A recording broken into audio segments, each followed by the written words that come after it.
Reporter exclusive. പോലീസുകാർ ലഹരി കച്ചവടം നടത്തുന്നുവെന്ന് ഞെട്ടിക്കുന്ന കണ്ടെത്തൽ. തിരുവനന്തപുരം റൂറൽ കൺട്രോൾ റൂമിലെ 2 സിവിൽ പോലീസ് ഉദ്യോഗസ്ഥരെ ലഹരി കച്ചവടം നടത്തിയതിന് റൂറൽ എസ്.പി സസ്പെൻഡ് ചെയ്തു.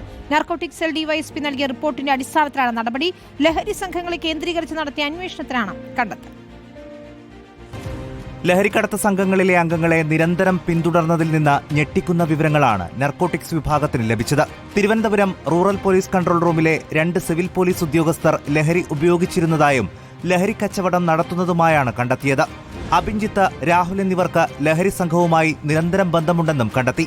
ഇതോടെ ഇരുവരെയും സസ്പെൻഡ് ചെയ്തുകൊണ്ട് തിരുവനന്തപുരം റൂറൽ എസ്.പി ഉത്തരവിറക്കി. നാർക്കോട്ടിക് സെൽ ഡിവൈഎസ്പി നൽകിയ റിപ്പോർട്ടിന്റെ അടിസ്ഥാനത്തിലാണ് നടപടി. ഇരുവർക്കുമെതിരെ സംയുക്ത അന്വേഷണത്തിനും ഉത്തരവിട്ടിട്ടുണ്ട്. ഇരുവരുടെയും ഭാഗത്തു നിന്നുണ്ടായ പ്രവൃത്തി അതീവ ഗൗരവ സ്വഭാവത്തിലുള്ളതാണെന്ന് ഉത്തരവിൽ പറയുന്നു.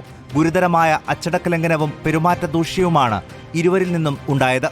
ഇരുവരുടെയും പ്രവൃത്തി പോലീസ് സേനയ്ക്ക് തന്നെ അവമതിപ്പുണ്ടാക്കുന്നതാണെന്നും ഉത്തരവിൽ പറയുന്നു.